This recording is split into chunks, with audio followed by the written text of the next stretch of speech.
First Kings chapter 1. First Kings chapter 1.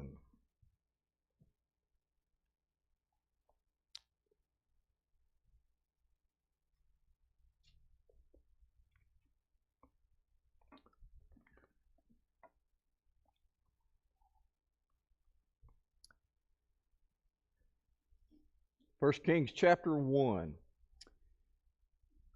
What's the first thing you think of when you think of King Solomon? Money? Wealth, yeah.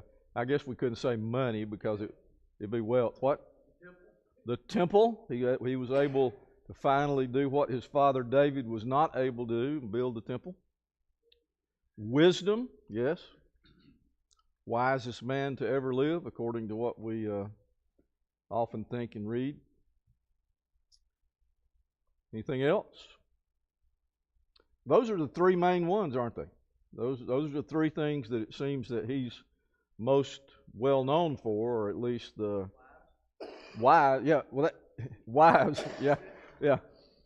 I thought you said wives, but yeah, wives. Uh, so I guess that would be the four big things if you want to go into that. Solomon was the last of the kings of the United Kingdom. Saul, David, Solomon. He was also the son of David and Bathsheba. Therein, just that very fact within itself raises the bar kind of, because what that does is it automatically reminds us of the sin of David with Bathsheba. You can't really bring Solomon into the discussion without moving to that. So obviously that's one of the first things you're going to think of when you think of Solomon, and that is that he was the offspring of David and Bathsheba.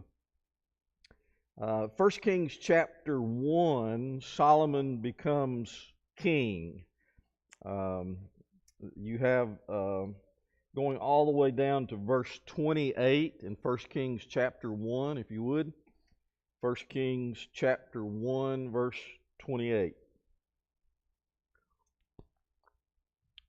So we already highlighted that when you think of Solomon, you think of his immense wealth, you think of his wisdom, you also think of his wives, but you also think about this being the offspring of David and Bathsheba, which what you find here is that puts him in line for the throne. So you have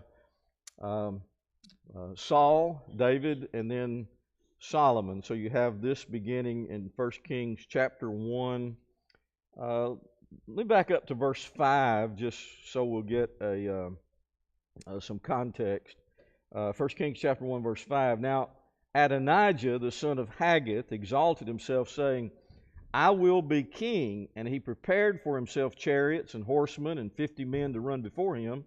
His father had never at any time displeased him by asking, Why have you done thus and so? He was also a very handsome man, and he was born next after Absalom. He conferred with Joab, the son of Zeruiah, and with Abiathar, the priest, and they followed Adonijah and helped him. But Zadok, the priest, and Benaniah, the son of Jehoiada, and Nathan, the prophet of Shimei, and Ray, and David's mighty men were not with Adonijah. Adonijah sacrificed sheep, oxen, and fattened calf by the serpent stone, which is beside Enrogel, and he invited all his brothers, the king's sons, and all the royal officials of Judah. But he did not invite Nathan, the prophet of Benaiah, or the mighty men, or Solomon, his brother. So there's kind of the first little kink that comes into the plan, and that is that Solomon's brother, Adonijah, sets himself up as king. So in verse 28, let's go there. King David answered, Call Bathsheba to me. So she came into the king's presence and stood before the king. And the king swore, saying, As the Lord lives, who has redeemed my soul out of every adversity, as I swore to you by the Lord, the God of Israel, saying, Solomon your son shall reign after me, and he shall sit on my throne in my place. Even so will I do this day. Then Bathsheba bowed with her face to the ground and paid homage to the king and said, May my lord King David live forever. King David said, Call to me Zadok the priest, Nathan the prophet, Benaiah the son of Jehoiada. So they came before the king, and the king said to them, Take with you the servants of your lord, and have Solomon my son ride on my own mule, and bring him down to Gihon. And let Zadok the priest and Nathan the prophet there anoint him king over Israel. Then blow the trumpet and say, Long live King Solomon. You shall then come up after him, and he shall come and sit on my throne, and he shall be king in my place. And I have anointed him to be ruler over Israel and over Judah. And Benaiah the son of Jehoiada answered the king, Amen. May the Lord, the God of my lord the king, say so. As the Lord has been with my lord the king, even so may he be with Solomon, and make his throne greater than the throne of my lord King David. Now that's some observations from the perspective of David declaring that Solomon is going to be the king. It's not going to be someone else. It's going to be Solomon. He declares that first to Bathsheba, and then there are others that are called in to their presence, and he declares that before them. And the allegiance is declared. We will serve you. We will serve your son. We will serve Solomon as king, as we have served you as king. And when you get to chapter 2, verses 1 through 9, you have this very significant charge that is given to Solomon from David. I referred to this, I think, a couple of times in the last couple of weeks as we think about what David instructed Solomon to do. What is it that was most important to David as he transferred the kingdom over to his son Solomon? What was most important? It wasn't wealth. It wasn't women. It wasn't any of those things that many might look at and say, well, he has sovereign power. He has all of the wealth of the world. It wasn't any of that. Notice what King David says to his son Solomon. This is 1 Kings chapter 2, verses 1 through 9. When David's time to die drew near, he commanded Solomon his son, saying, I am about to go the way of all the earth. By the way, is that a phrase you've ever heard at a funeral? Going the way of all the earth? That puts it very succinctly, but everybody's got to die. That's what he's saying. I'm going the way of every man on the face of this earth, which he's saying, I'm about to die, which is what every man will do. I'm about to go the way of all the earth. Be strong and show yourself a man. And we're going to come back and see what that might mean. Verse 3, and keep the charge of the Lord your God, walking in his ways and keeping his statutes, his commandments, his rules, and his testimonies, as it is written in the law of Moses, that you may prosper in all that you do and wherever you turn, that the Lord may establish his word that he spoke concerning me, saying, if your sons pay close attention to their way to walk before me in faithfulness with all their heart and with all their soul, you shall not lack a man on the throne of Israel. Now let's stop there. That's through verse 4. Wow, you start trying to unpack that. That is a handful there, isn't it? So he says in the very beginning, I'm about to go the way of all the men of earth. Show yourself a man. I actually believe that when he says that, he is saying, show yourself a man by doing these things that I'm about to say. Show yourself a man by committing yourself to keep the charge of the law of God, by walking in His ways, by keeping His statutes, by doing those things. So show yourself a man. And he doesn't say a man of God. I don't think he really has to say a man of God, because what you have here is David talking to his son, the king, and he tells him the thing that is most important as the king of Israel is to be a man of God, is to do what God says, to follow His statutes, to keep His word, to walk in His ways, to follow His rules and His testimonies, to follow it as it is written in the law of Moses. He goes on to describe some more things where he would say that if you do this, you will prosper. Now, we understand that from that connection of the following the will of God and doing the right thing and following His statutes, that connection is often associated with prospering physically as well. And that would be true under the way that God was dealing with the Israelites. Because one of the things that He would do to punish them when they went in the wrong direction was to pull away their physical blessings. One of the things He did was to pull away those things that He had blessed them with. It might be to pull the rain away from their crops.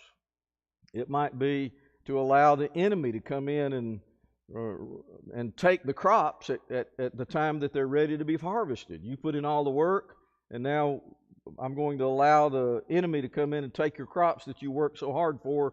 They're going to harvest them and take them away. You don't get any of it. So there is this connection from the Old Testament perspective that when you follow God's will, there's going to be this blessing, and there's going to be blessing that would be physical in nature. That's just inherent in this idea of Him choosing a people, giving them a land, and all that's associated with that. So when they go wrong, when they do the wrong thing, then oftentimes He pulls those physical blessings back until they get it right with Him. So observations before we move into the next paragraph, as you look at these things that David says to his son Solomon as he realizes he's about to pass away. He's giving some last words before he ultimately dies. Any observations? A couple of things. Okay. Be yourself a man, and then you start telling the people you've got to kill. Establish your authority. You know, of course, one of the first thing is that you establish your authority with God. Right. You know? But then you do it with men. Mm-hmm. So you know you got to kill these folks. You got to prove yourself. Hey, this here's boy, we've got to. Hey, this guy. I mean, he's a dictator. You know? Right. He's a king. So you got as a king, just like our president, they got to kill people. I mean, you have to order people to be killed in order to protect our country. Mm-hmm. You know, you can't be just a nice guy. I mean, you got to be strong and do what you got to do Mm-hmm. to protect your people. So Right. anyway, but you do it first by honoring God. Mm-hmm. You don't honor God, we see what happens to the country. It's happened to us now. Mm-hmm. we start not honoring God. Right. And that's exactly what happened to Israel. They didn't honor God, and they were wiped away. One thing I never understood, and I guess it's just something that we just have to accept from God, is that, you know, David got all these punishments because he sinned and had Uriah killed. Whereas Bathsheba got rewarded. And she was guilty also, but she got rewarded by the fact that she was like the victim in the sins. But she got Solomon, her son now, from David, reign on the throne. And, you know, where's her punishment? You know, Yeah. The only punishment, it seems, is the death of that child that was conceived. But there may be something to his knowledge and his responsibility and his status and what he knew and his relationship with God that made it much more important that God punish him deal with him more severely than the innocent, maybe. Innocent, yeah. Yeah, good observations. This idea of standing up and be a man, he's the leader of a nation, the nation that God has chosen to be his people, and he needs somebody to lead that nation that is going to make the hard decisions, the tough decisions, going to do the right thing in every situation because he has chosen to follow God and follow his statutes, so he's going to make those right decisions. Something else? Yes. Maybe just find out who this is David not even rooting yet and already putting decisions like this guy, Mm-hmm. this guy, and this guy. Yeah. So he's not even king yet and already he's having to think about those things. Yeah, the observation Tumelo makes is beginning in verse 5 and following about David pointing out the difficult decisions he has to make, and much like what Randy was pointing out about those that he's going to have to get out of the way that are causing the nation to be a laughing stock, causing the nation to go in the wrong direction, giving bad advice and making wrong decisions. So he's telling him in those verses to take care of those things that are of a serious nature. Yeah.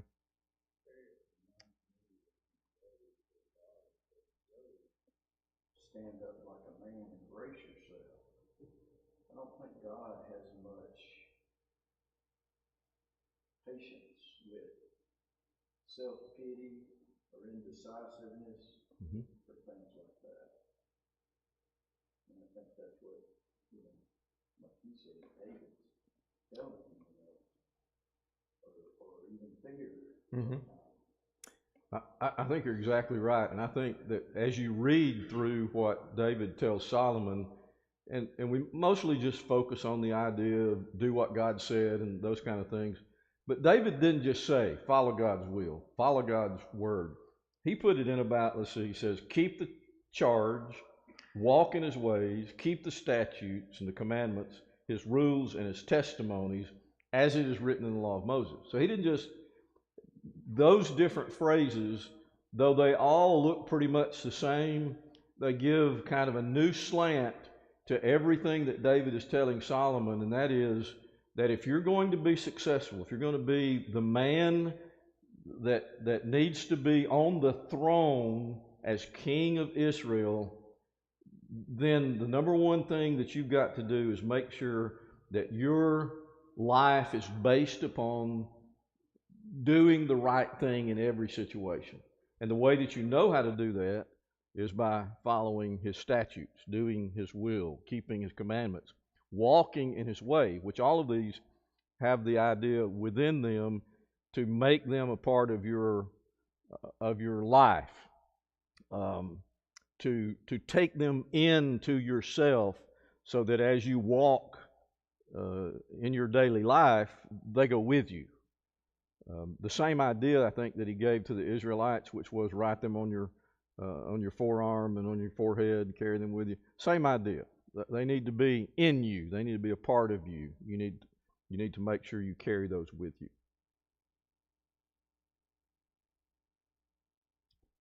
Okay, so those first 4 verses of chapter 2 is a very strong message from David for this charge that he gives to Solomon, his son, as David knows he's about to die. He adds to it, verse 5. He begins verse 5 with, let me add this to this, or in addition to this. English Standard says, moreover. So that really lets you know that David is not through. He's adding to this thing that needs to be done. He's adding to the things that he's telling Solomon. He just told him all of this about how he needs to pay close attention and do the right thing and walk before him with faithfulness and all of that. Moreover, you also know that Joab, the son of Zeruiah, what Joab, the son of Zeruiah, did to me, how he dealt with me with the 2 commanders of the armies of Israel, Abner the son of Ner and Amasa the son of Jether, whom he killed, avenging in time of peace for blood that had been shed in war. and putting the blood of war on the belt around his waist and on his sandals on his feet. Act, therefore, according to your wisdom, but do not let his gray head go down to Sheol in peace, but deal loyally with the sons of Barzillai, the Gileadite, and let them be among those who eat at your table, for with such loyalty they met me when I fled from Absalom your brother. And there is also with you Shimei, the son of Gera, the Benjamite, from Bahurim, who cursed me with a grievous curse on that day when I went to Mahanaim. But when he came down to meet me at the Jordan, I swore to him by the Lord, saying, I will not put you to death with the sword. Now therefore do not hold him guiltless, for you are a wise man. You will know what you ought to do to him, and you shall bring his gray head down with blood to Sheol. You notice 2 times as David's telling him, giving him some instruction on who is loyal and who is not, who has turned their efforts against King David, the same ones that will turn their efforts against King Solomon.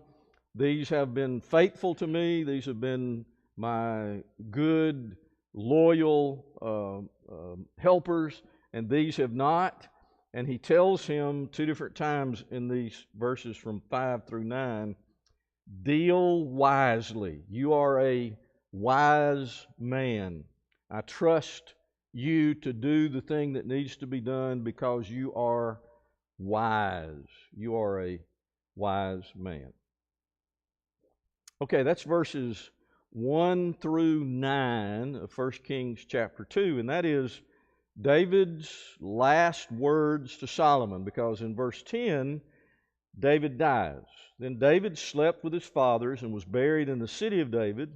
And the time that David reigned over Israel was 40 years. He reigned 7 years in Hebron, 33 years in Jerusalem. Verse 12. So Solomon sat on the throne of David his father, and his kingdom was firmly established.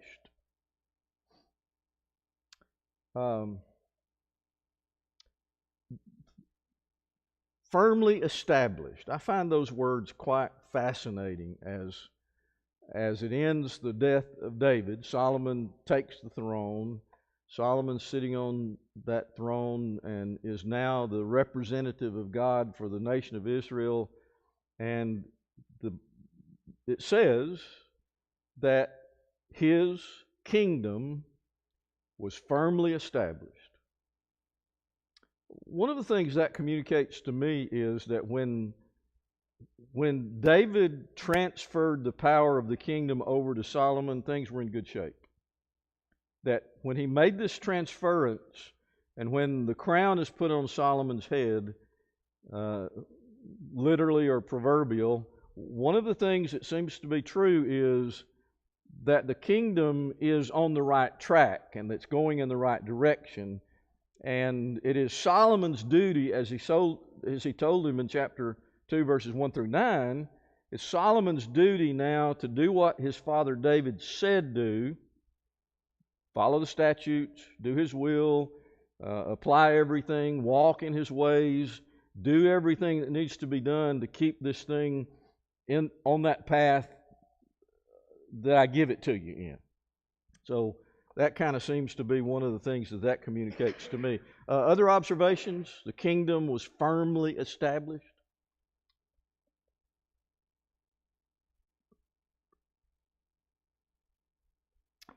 Okay, one of the things we mentioned that was one of Solomon's great highlights of his life is in chapter 3. So if you want to go to chapter 3, beginning in verse 3, I guess, is where we really need to pick up, because this is Solomon's prayer for wisdom. And then in chapter 4, there are a few verses there that we're going to look at that's going to be highlighting Solomon's wisdom. So first of all is Solomon's prayer for wisdom. Chapter 3, 1 Kings, and we'll pick up in verse 3, probably through verse 15. Solomon loved the Lord, walking in the statutes of David his father. Only he sacrificed and made offerings at the high places. Now, how do you have it both ways is what I wanted to know when I read that verse. Anyway, Solomon loved the Lord, walked in the statutes of David his father, but he sacrificed and made offerings at the high places. And the king went to Gibeon to sacrifice there, for that was the great high place. Solomon used to offer 1,000 burnt offerings on that altar. At Gibeon, the Lord appeared to Solomon in a dream by night. And God said, "Ask what I shall give you." And Solomon said, "You've shown great and steadfast love to your servant David my father, because he walked before you in faithfulness, in righteousness, and in uprightness of heart toward you. And you have kept for him this great and steadfast love, and have given him a son to sit on his throne this day. And now, O Lord my God, you have made my servant king, your servant king in place of David my father. Although I am but a little child, I do not know how to go out or come in. And your servant is in the midst of your people whom you've chosen, a great people, too many to be numbered or counted for multitude.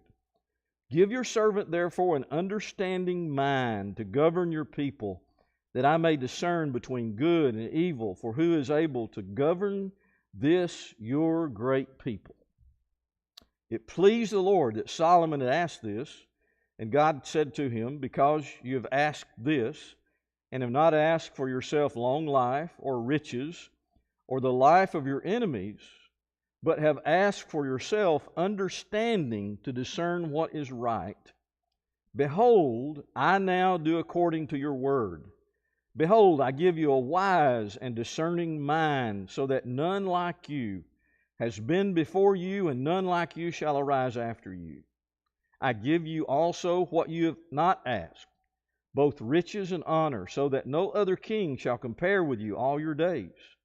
And if you will walk in my ways, keeping my statutes and my commandments, as your father David walked, then I will lengthen your days." And Solomon awoke, and behold, it was a dream. Then he came to Jerusalem and stood before the ark of the covenant of the Lord, and offered up burnt offerings and peace offerings, and made a feast for all his servants. The next story is the two women and the baby. So that is a demonstration of that. But we're focusing on the vision that Solomon has as the Lord comes to him and basically says, "What do you want, Solomon? What is it you want most?" And Solomon's response is, by the way, this is a very mature response. He says, "I'm a child and I don't understand," but isn't this a very mature response for him to say, this is a great, amazing responsibility. I'm dealing with the Lord's people here.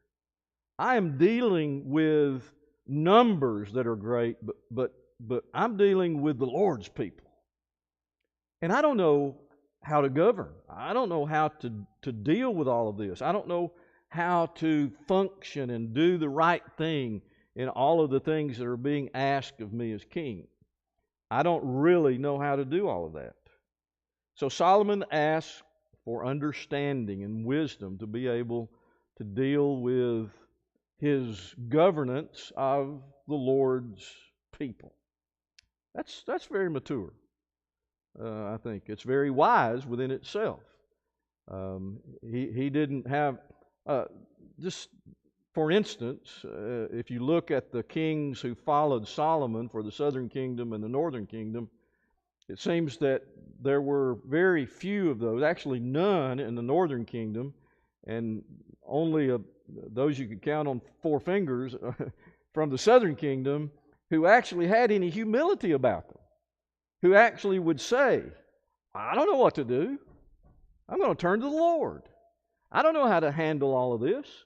I think the best thing I can do is turn to the Lord." Prophet comes. "I hear you. I hear you. I appreciate you bringing the word of the Lord to me." But there are very few kings who did that. Ego, whatever you want to call it or however you want to package it, it really boils down to this power and prestige and place and the stand that they're taking to look at me and look what I've done and look where I am as king of.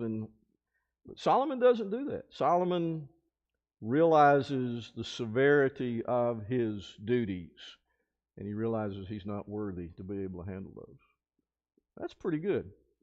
I think that's really fascinating. Okay, any observations about this charge, the prayer for wisdom, or the whole connection there with God coming to him in this dream, and God giving him not only understanding and wisdom, but he said, I'm going to add to that. I'm going to add those things that you didn't even ask for. Any observations?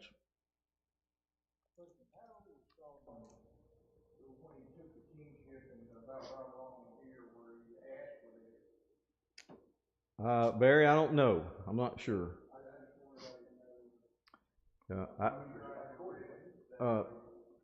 Yeah, Randy says he thinks he's around 40. I think that's probably where we're talking, is somewhere in that 40 range.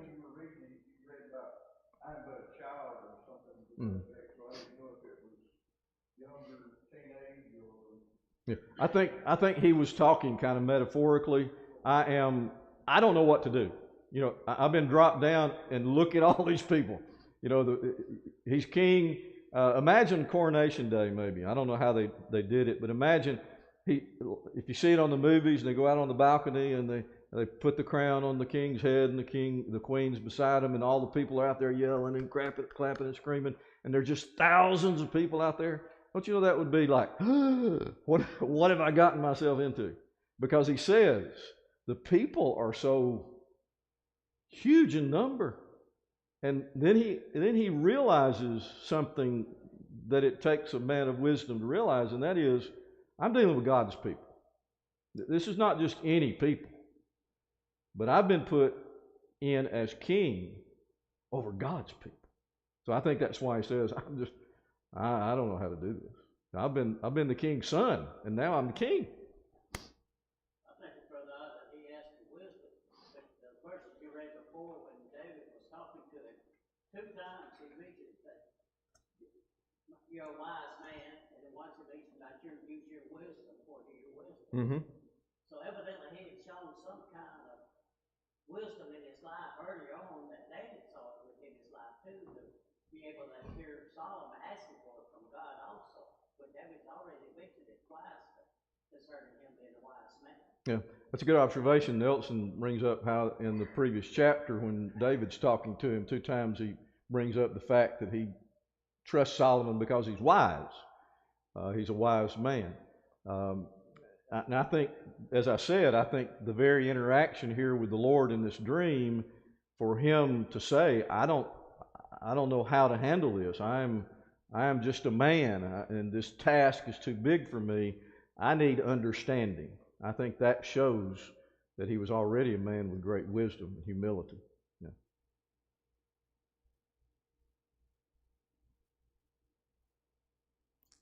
I think sometimes today we need to use this philosophy when we have things that's bigger than us. Mm-hmm. You know, trust God. My wife tells me all the time, you got to trust God. Uh-huh. I want to do things I want to do things I want to help too, Right. And sometimes certain things are just bigger than you, and you got to just pray about it and trust God. That's true. And if you can imagine what we deal with in our lives, jobs and raising kids and those kind of things, and they are significant. They're huge decisions and huge things. But what if you had just been crowned king of God's people, and you've got these thousands and thousands, I don't know how many there were, 1 million, maybe 2 million, I don't know how many there were. It was a united kingdom, it was a flourishing kingdom, and it says that when David turned it over to Solomon, it was on good foundation, it was in a firm place. So imagine standing there as the king of God's people. That's when you really grasp the whole seriousness of the matter. Yeah. That just run across the scripture in 2 Samuel 12:24 says David comforted Bathsheba his wife and went into her and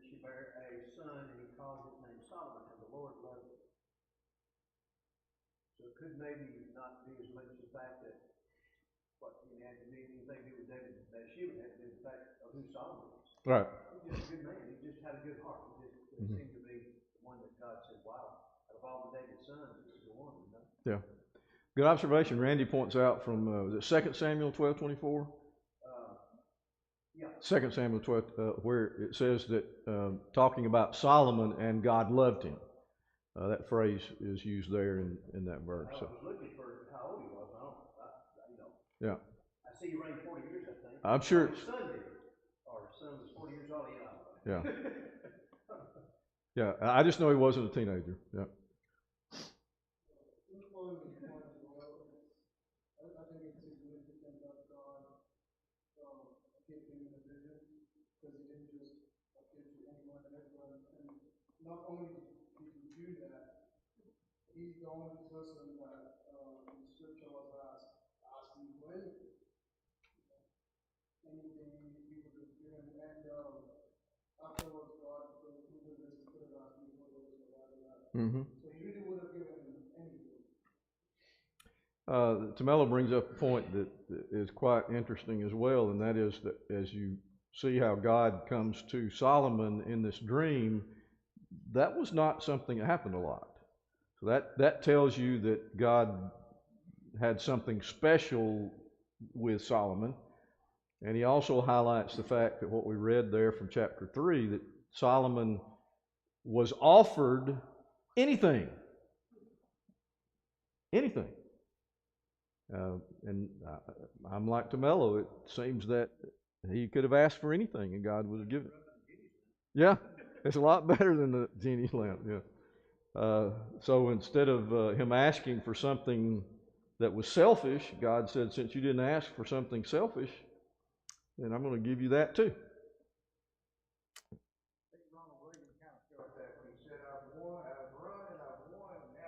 Yeah, now what? Yeah. Yeah. Yeah, that's one of those, it's just real dangerous to learn on the job, isn't it? Yeah. All right, look at chapter 4 now. Chapter 4, our time's really almost up, but the demonstration of this, 1 Kings chapter 4, and we'll pick up in verse 29. God gave Solomon wisdom and understanding beyond measure and breadth of mind like the sand on the seashore, so that Solomon's wisdom surpassed the wisdom of all the people of the east and all the wisdom of Egypt. For he was wiser than all other men, wiser than Ethan the Ezrahite and Heman, Calcol, Darda, the sons of Mahal, and his fame was in all the surrounding nations. He also spoke 3,000 proverbs, and his songs were 1,005. He spoke of trees, from the cedars that is in Lebanon to the hyssop that grows out of the wall. He spoke also of beasts and birds, of reptiles and of fish. And people of all nations came to hear the wisdom of Solomon, and from all the kings of the earth who had heard of his wisdom. Boy, you want to try to unpack that? I mean, I really don't want to try. I mean, that's really amazing. I mean, it's just a demonstration. We're not talking about just a wisdom in dealing with people. We're talking about a wisdom, as he describes it here, of God and God's creation. And I really hadn't caught that much until recently as I was looking at this. It was in this description that it almost looks like God is saying, Solomon grasps my creation better than anybody else does, because people are coming from far and wide to hear him talk about trees and plants and animals and beasts and all of that. They're coming to hear the wisdom of Solomon. Talk about a side job if he had charged for those sessions, but he didn't need to, did he? Okay, thank you all for your comments. Appreciate that.